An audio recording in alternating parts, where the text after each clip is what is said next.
Welcome to the Bladtcast. As always, I am Christian Blatt. Very excited to be joined by my first guest right here, Jeff Keith from Tesla.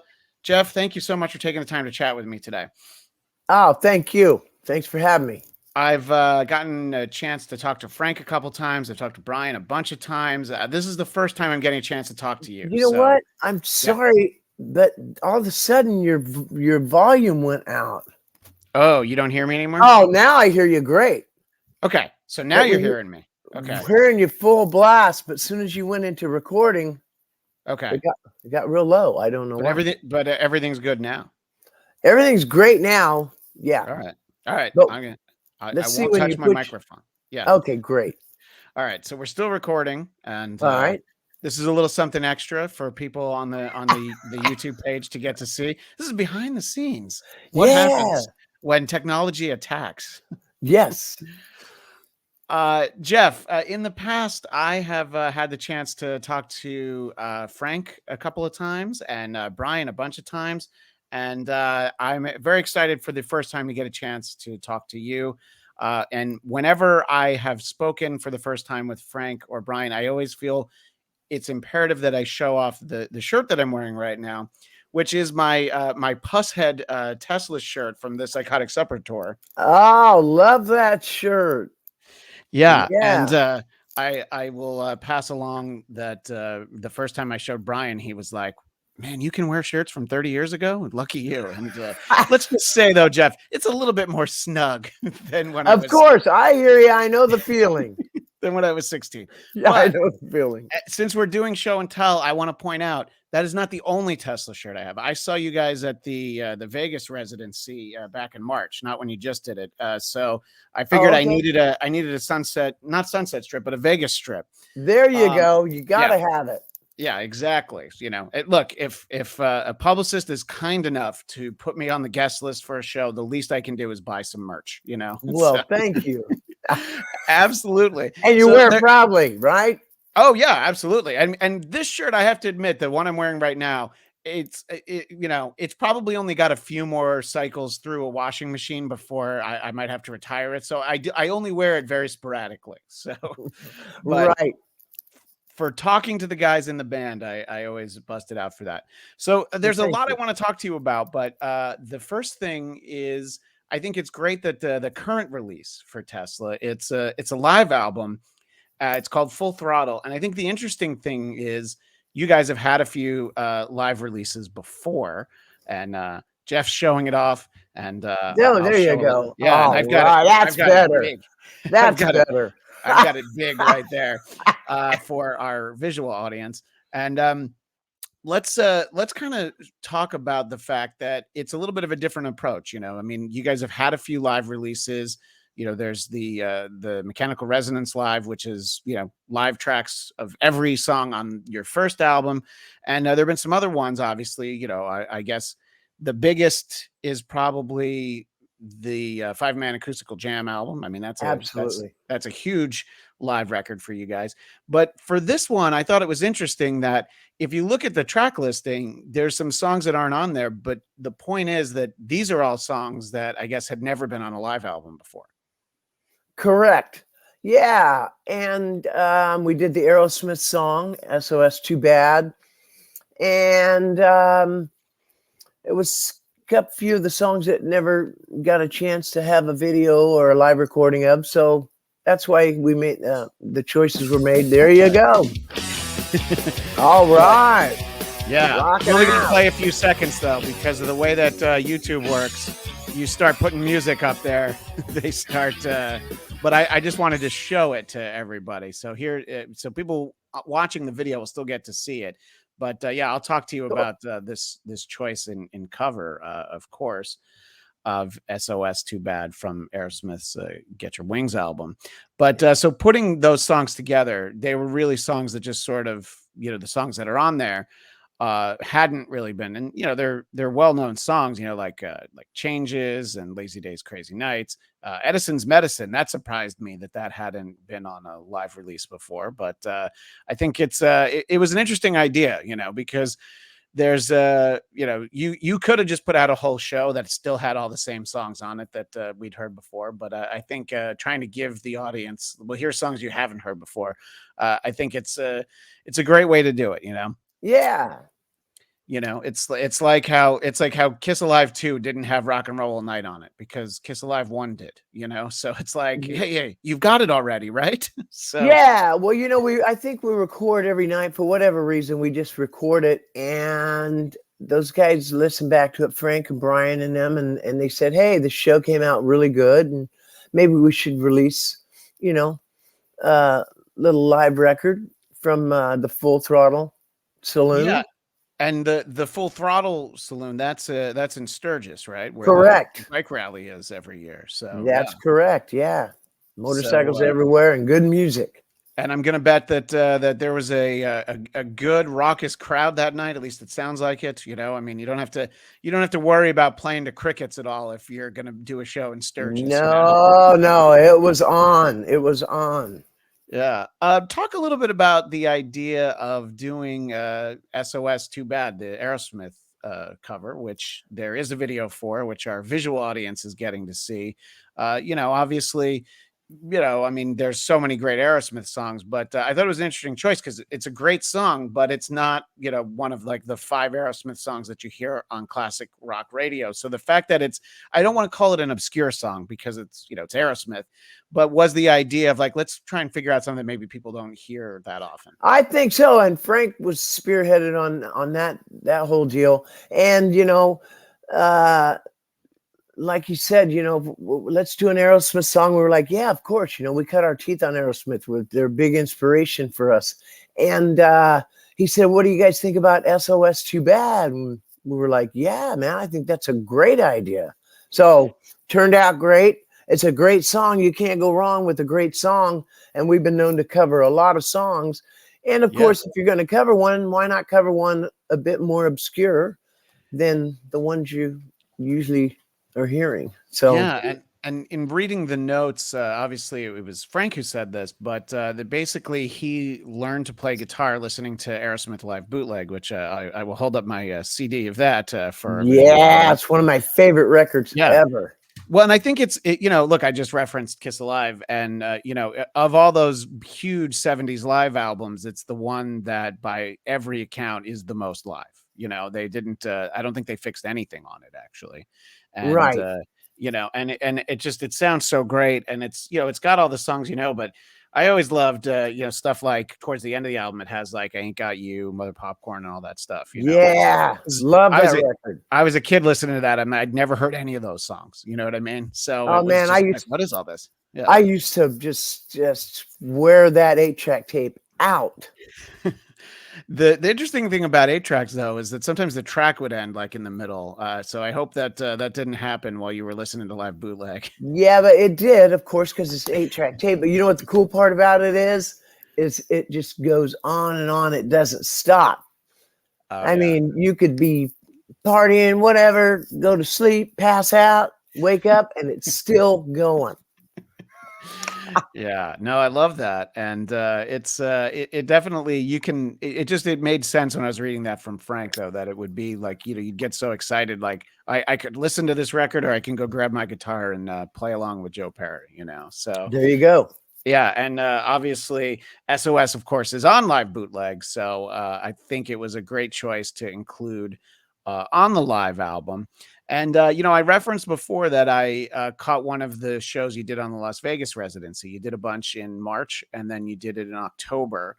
And just curious what it was like for, kind of getting to, I don't know that you guys had done a residency, at least of even that length before, getting to just kind of stay in a city, stay in Vegas of all places, and, not have to get on the bus or the plane or any of that. Yeah. Do you find that maybe you're just more refreshed when you show up for the gig that day?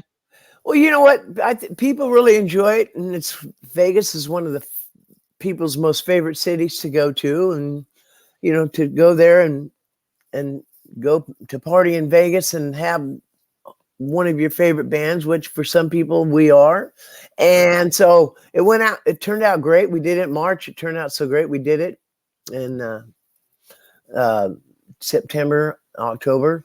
We did another 5 shows in 10 days. And, for me, honestly, I like being on the bus going from town to town. So I didn't know what to expect, but really it was great. There were some Yeah. people that were there for multiple shows, but for the most part, people were just either flying in from all over and just seeing one show and hadn't seen Yeah. us for years. So Right, exactly, and I think it was at the House of Blues in Mandalay Bay, and those right. are great size venues. I mean, it's it's not it's not. I live in LA. It's not the Whiskey a Go Go. It's not CBGB's, but it's also not the arena. And as much as I love seeing you guys over the years, it's great when obviously for the band. I'm sure it's great when you get put on a tour. Like a few years ago, I saw you with. It was with Def Leppard and Poison. You guys went on first. It was great. That was very cool. Everybody was into the band. All those bands are great to see live. But at the same time, I'm like, oh man, Tesla got like 31 minutes, So Yeah, that's the only thing about that stuff, which they're great to do. We have a sure, of blast course. doing them, but when you're in the opening slot, you only get like 35 minutes, and that's just how it works. So we take what we can get, and we were happy to be there.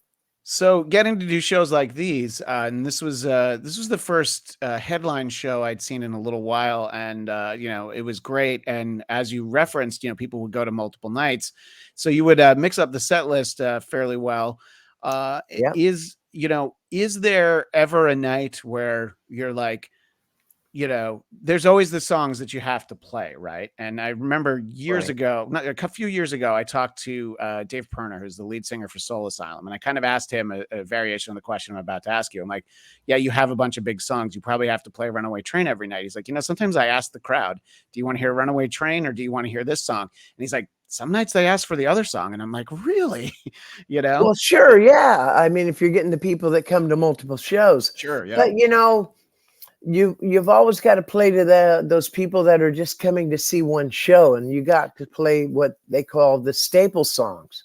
Yeah. Which is Cowboy, Susie, Signs, Love Song. Anybody that goes to a Tesla show and doesn't hear those songs are going to be like, well, that's what I came to hear, those songs. So, right. It becomes a little difficult trying to play for both crowds, but we keep in the staple songs, but we have fun, like changing up with 2 or 3 different songs a night for the people coming to multiple shows. Right, and I think that's the key, that there's at least something, and I definitely remember there were a few songs that were surprises when I saw, and then I would see set lists from later in the residency. I'm like, oh, well, that's cool, they dusted that off, so that must be fun. Recently, and it was a few weeks ago, I heard.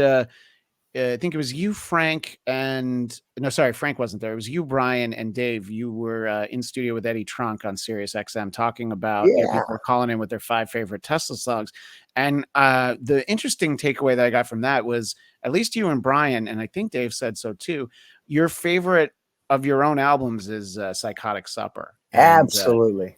And I love that album. That was the first, once I was into the band, that's the first one that was a new album. That was the one like, oh, the new Tesla album's coming out on this day. I can't wait. I got to go get it. I couldn't wait to go buy the cassette because, I didn't have any fancy CD player at that point. But I hear you. Yeah. And so for me, probably because it was the first time that I'm like, oh, this is new. And I was so excited. I've always loved that album. And I just wanted to give you a second to kind of expand. What is it about that album? And obviously you're not selling short to any of the others, but what is it about that album that you feel like for you personally? I'm like, yeah, that really is the best of our. Well, of our the first record, you've, like they say, you've got your whole life to write. And,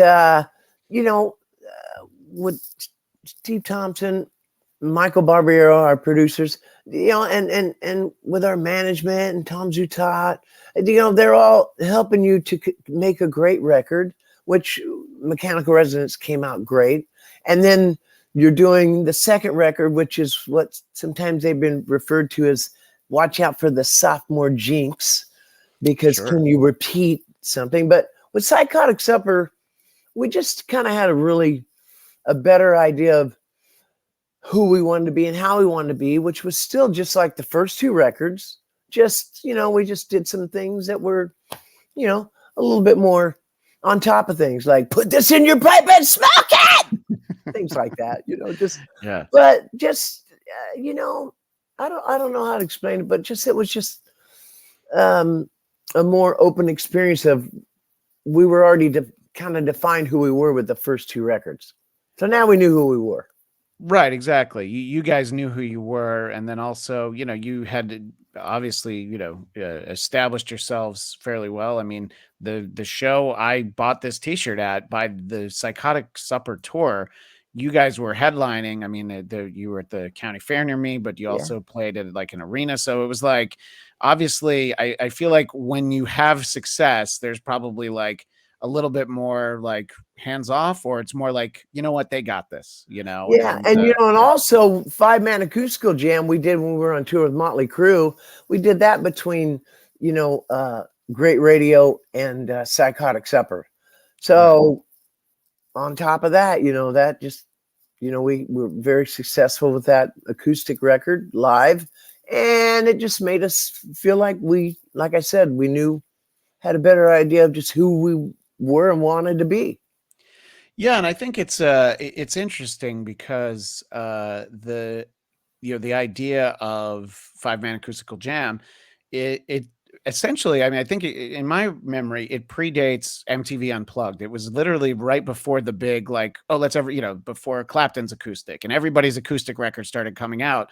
And, Right. you guys just did that as a tour, right? It wasn't even like, we're going to do this tour and we're going to record it and we're going to plan to release it. There wasn't any No, of that, right? it wasn't even a tour. We were on tour with Motley Crue, Oh, okay. an electric tour, and we had 5 different cities, I think it was, that we had, not 2 nights off in a row. So we just said, hey, let's find a club that maybe will allow us to play our songs acoustically, and we'll just have fun with it.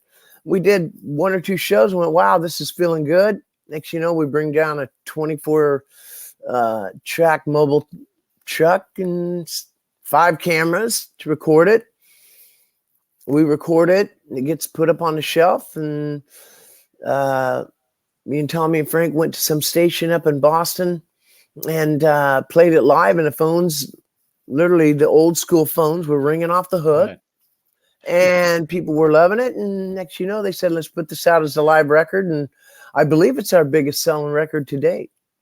Right. I mean, it would definitely make sense. And, it's, and I would admit that I'm someone that I was not familiar with the 5-man electrical band version of Signs. Your version is the first I ever heard. So to me, it was like, oh, that's a Tesla song. And then, you find out pretty quickly that it's not.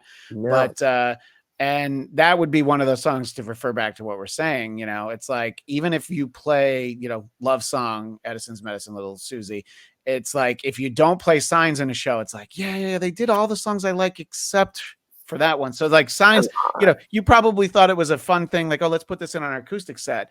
And then, fast forward, 33 years, you're like, well, now we play it every night, Oh, trust me, it's become a staple song, and it's a great song, and we're happy and proud to do it every night. And, because Love Song made top 10 and Signs made top 10. So that's our only 2 top 10 singles. So it's definitely a staple song, and for a good reason. Sort of refer back to what we were saying earlier about Aerosmith's live bootleg. I believe that's also an album that you guys didn't really go back and do anything to. I mean, I think you had to, the background singers had to change, and sign, because they say fucking up the scenery. So I think that was the one thing, right? They had to record the word block or something. I said blocking, but we kept the background vocals saying fucking. So it's mixed together. So it sounds like flocking.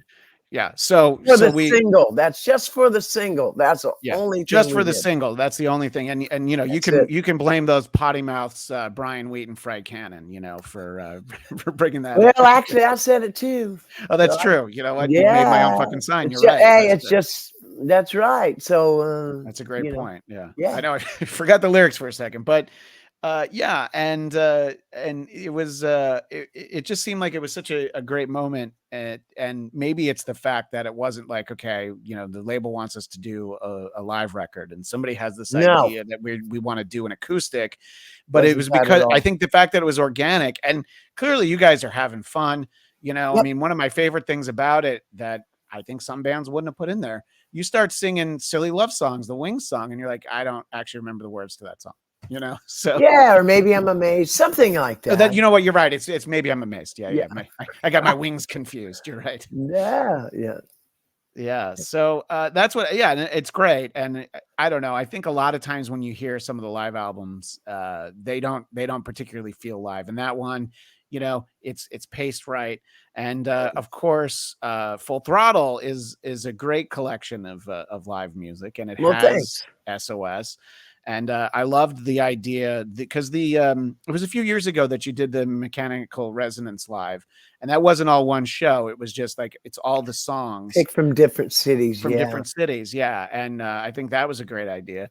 And Thank you. I think one of the times when I talked to Brian about it, there were a couple songs that you guys didn't usually do, but you knew you wanted to do that record. So it's like, all right, well, there's one or two that we have to start, trying to get a recording of to get in there. Are there songs that you think about sometimes? It's like, I don't know, if you're cleaning things up and you look at the back of Psychotic Supper and you think like, hey, how come we don't do like Talk About It? I don't even know. Maybe you guys do sometimes, but I'm just thinking of songs that I remember that I loved when I heard the record, that I'm like, I don't think I've ever heard them do it. And if that's not a good example, are there ever songs you're like, yeah, man, why don't we do that? Well, you know what? Sometimes I think, we've done different songs like that, maybe, and when you do it live, you go, it just didn't come across like on the record. That's fair, yeah. And Paradise was we did as a studio song, and now the only way we play it is, when we pull out the stools and Brian Wheat comes out with the piano and we play it the acoustic version. And we've tried playing that live electrically like it's on the record, but it just didn't come across like it did, acoustically. So yeah, that makes sense. I mean, if you think of, again, to bring another band into this, if you ever, I mean, I'm sure you have, but if anybody in the audience ever hears the original electric version of I Want You to Want Me by Cheap Trick, not the Budokan version that everybody hears, you're like, oh, it's like a completely different song. It's not a bad song, but it's not like the way you're used to it.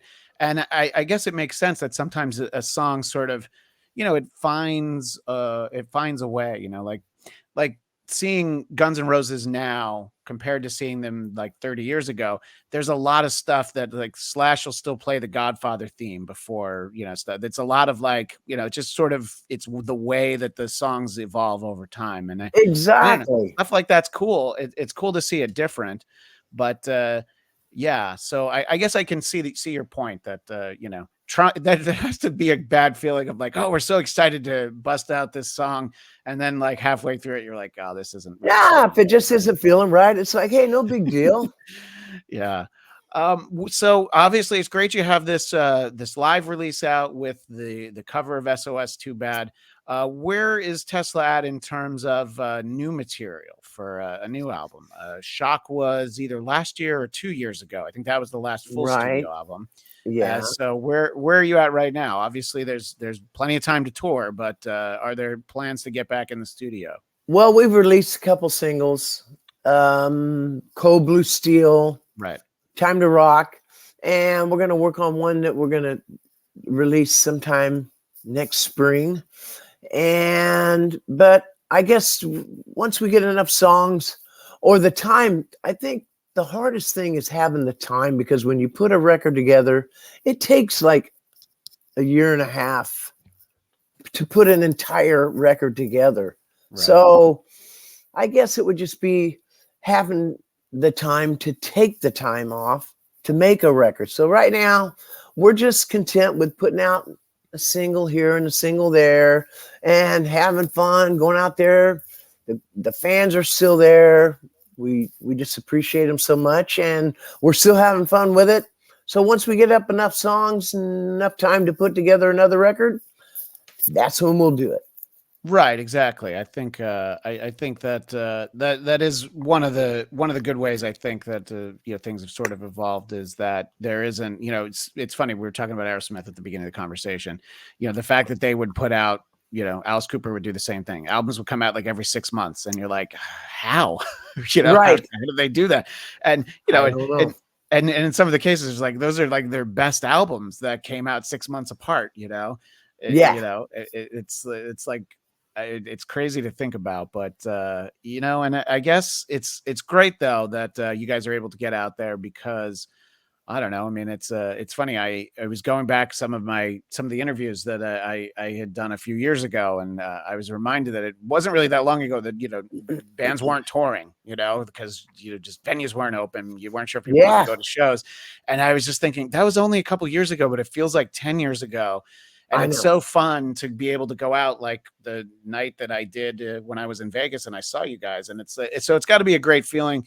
Sure, you guys could make new music, whatever, but to actually get out there and see people and have them go crazy, I'm sure it still feels great all these years later. It's still feeling great after all these years, and it's good because things did shut down for like 18 months. Yeah. When COVID hit, and it's just great to be back out there, just doing it to it, going at it, and the fans are still there, loving it. We're loving it. Everybody's happy. So we're very fortunate.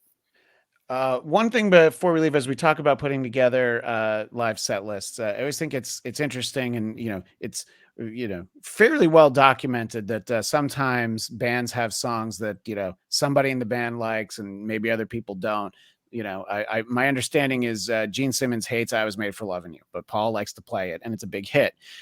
Things like that. You hear things like that. You don't have to comment on that song at all. But is there anything where you're like, hey, how about this one? And everybody else is like, oh, come on, man. Or is everybody like pretty much on board with everything? Well, hey, we try different things, and Sure. Each one of us will say, hey, how about we try this song? How about we try that song? And really the bottom line is if it comes across great playing it live, then we put it in the set. Yeah. So, we're very fortunate that we get along really well, and we'll give things a fair chance and give it a shot. And if it works, great. And if it doesn't, then hey, just move on to the next. Yeah, no, and I think that's the key. If everybody's happy playing together, being in a room together, all that that I think that translates onto the on the stage, but also for the audience. Absolutely. There's nothing worse than seeing a band where somebody's like inner ear monitor isn't working and they're pissed at the road crew, and then they take it out on somebody in the band. And you're like, wait. What did I spend all this money for? So you can tell when a band's having fun. That's my point. Yeah. Well, we do have like in-ear buds and stuff go out and stuff, but we don't take it out on anybody. We just keep on having fun. But it's nice when everything's working right. Yeah, right. Well, that's what it really comes down to. Yeah. Yeah. When you show up and the gear all works and everything sounds good at sound check, that's the key. Well, yeah, things happen. Yeah, exactly. Well, Jeff Keith, I really appreciate you taking the time to chat with me today. Again, the live album is Full Throttle, SOS, the Aerosmith cover. There's a video for that. Our video audience saw a little bit of it, and you can find it wherever you find music.